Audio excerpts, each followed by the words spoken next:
Hello students, I welcome you all in the next session of a strength of material. Today's session is on torsion. Now we will discuss various points in this torsion. Firstly, we will discuss about introduction part of the torsion. As we have studied in previous units or previous sessions, in case of a strength of a material, we are doing study of stresses and strains because there are various forces acting on the member or the element, mechanical element. Due to application of that forces on the mechanical element, stresses and strain develop into the component, and we have to identify how much amount of a stress and strain develop into that component due to application of a various types of a load. Means we are checking the sustainability of that particular material. So similarly here we are going to discuss the torsion in this session. Here we are again identifying the stresses and strain in the member of a circular cross section subjected to the twisting couples or a torque, which is denoted by capital letter T and T dash, are analyzed.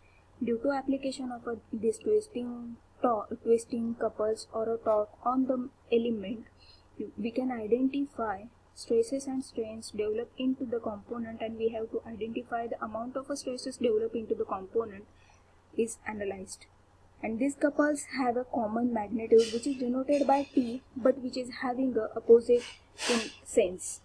Members in a torsion are encountered in many engineering applications. Means we can identify this torsion in various engineering applications. Most common applications is provided by transmission shaft, which are used to transmit the power from one end to the another end. So we are going to see the various examples of this transmission shaft transmitting power from one end to the another end. Here in this figure it is mentioned torsion in shaft.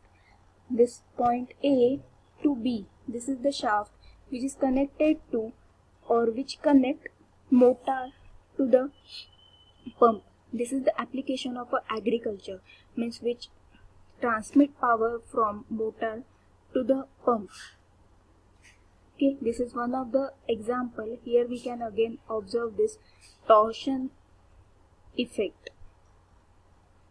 For connecting purpose, connecting of a shaft, we are using this bearings, two bearings which is provided at point A and at point B, which connects this shaft to motor and shaft to pump. This is one of the application. And second application, most common applications we have already seen in the automobile section. The shaft is used to transmit the power from engine to the rear wheels of an automobile. This is one of the application of a torsion, where we can see the due to application of a twisting moment, the component may get fail. Okay, this is the introduction part of the torsion. Now we will see what is the torsion, what is the basic definition of a torsion. Torsion is the twisting of a rod or a beam as a result of an applied torque.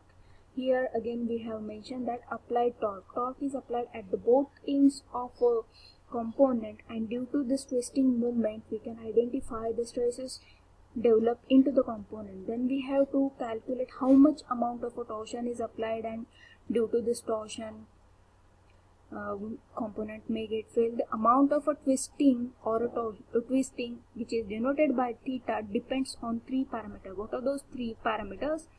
First parameter is the applied torque at both ends, which plays important role. Then the length of a rod or a beam, which is denoted by capital L, letter L. And third parameter is the modulus of rigidity, or another name of the modulus of rigidity is the shear modulus, which is denoted by capital G. These are the three main parameters from which you can identify the twisting or a torsion is induced into the component. And here again this figure represents the torsion, pure torsion figure, which represents, we have considered the small area from the shaft, and along this small area you can identify dF1, dF2, dF3. These are the three forces acting on a small area which is represented by dF1, dF2, dF3, and due to these forces the stresses induced into the component we can identify. This is the pure torsion.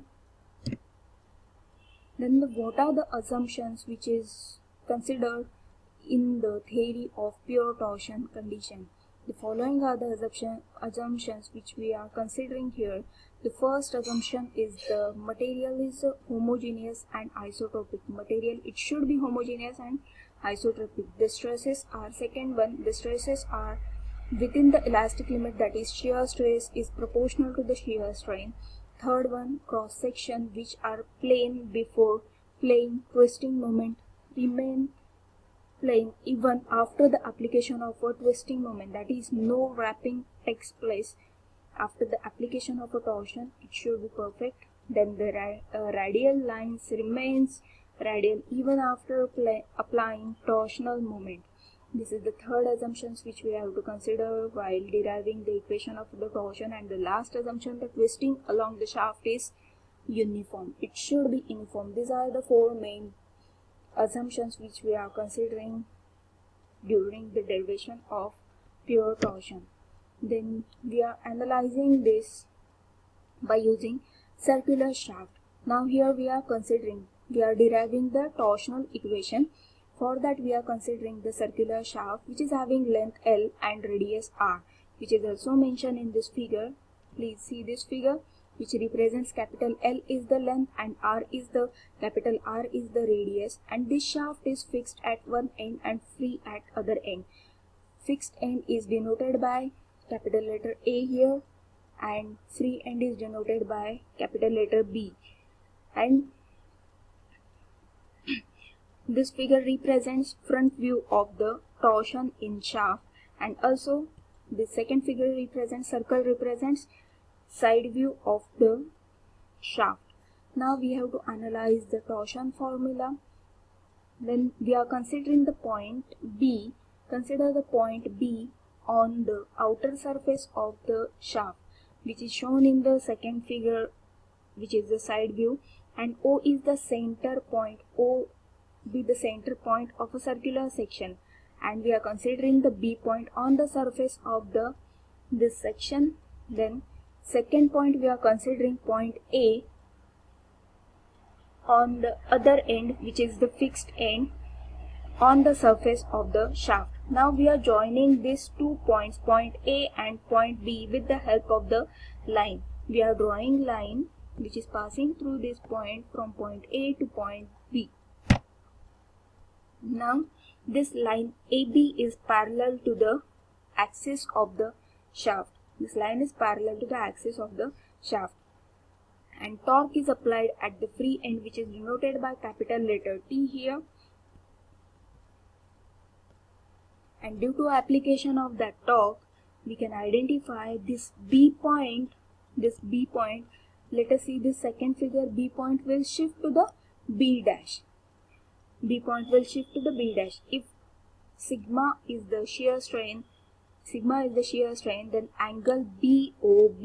Now again say this figure, BOB is the angle theta, which is the angle of twist due to shifting of point B to B dash due to application of a torque on a free end. So it is again applied along the length of the shaft. Then we can analyze R into theta. Capital R into theta is equal to B dash, means this sector arm is represented by R theta is equal to capital L into gamma. Now this gamma is the shear strain. If the tau s is the shear stress and G is the modulus of rigidity, then we can also analyze the one formula, which is the basic formula which we studied in the first unit. Shear strain is equal to shear stress to the modulus of rigidity, tau by G. Okay, so we can replace this shear strain in the first equation by tau by G. So replace this term here by tau by G. So we will get R theta is equal to capital L into tau s upon G. Rewrite this equation in terms of a tau s divided by R is equal to G theta upon L. Similarly, if the point B consider is at any distance r from the center instead of on the surface, it can be shown in this figure, second figure. We are considering the small area which is denoted by small dA, and dF is the force which is acting on that particular area. So we have to identify how much is the stress applied at particular area which is considered at a distance r, small r. So we can write this formula: tau by small r is equal to G theta by L. G theta by L. Give equation number 1 to this. So tau s divided by capital R is equal to tau divided by small r. We can write this term because we know this term. Thus shear stress induced increases linearly from 0 at axis to the maximum value shear stress to the surface. Okay, means we know the shear stress value increases from center to the outer surface of the component. Now we are considering the torsional resistance developed by the element area delta A at a distance r from the center. So we have to calculate the shear stress developed in the element in the resisting force is dF is equal to tau dA, which is represented by dF is equal to tau dA. So resisting torsional moment is again represented by dt is equal to dF into r. This is the basic formula for torsional, but we are considering this for a small area. So dF is replaced by tau r dA. Okay. So as we know, tau is equal to tau s small r divided by r from the previous equation. So we can also replace this term tau as a tau s small r divided by r. Put this term, this second term, this term into this equation. So we will get the final answer, final term for a small elemental area which we have considered how much amount of a torque is applied for on that small elemental area. So dt is equal to tau s r square upon r dA. This is the term which we get after replacing the tau term as a tau s r upon r square. So we have to calculate the total resisting torsional moment acting on a circular element which is your shaft. So we have to calculate this total resisting moment for a complete component, cylindrical component. So we are considering this as a T is equal to summation of a tau s r square by r dA. So this term summation of r square dA can be replaced by next term which is represented by, it is a polar moment of inertia of a section. So representing it by notation capital J, we will replace this term capital T is equal to tau s divided by r into the J. So rewrite this term, we'll get the final term T by J is equal to tau s by r. So as we know, tau s by r is equal to tau s by r means we are considering for a small section, and we are considering this first term representing this, we are considering for the small section elemental area, and this term represents for, we are considering the complete component. So we can replace tau s upon capital R is equal to tau s by r. So after equating equation number 1 and 2, we will get the T by J is equal to tau by R is equal to G theta by L. This is the final equation. Third equation we will get from equation number 1 and equation number 2. That equation is called as a torsion equation. What this capital T represents? It stands for torsional moment and its unit is Newton mm. J is the polar moment of inertia, unit is mm raised to 4. Tau is the shear stress in the element which is denoted by tau, and unit is Newton per mm square. Small r is the distance of an element from the center of the shaft and its unit is mm. G is the modulus of rigidity, Newton per mm square. Theta is the angle of twist in radian, and L is the length of the shaft in mm. I hope you understood what is the torsion and how to derive the torsion equation. Thank you everyone.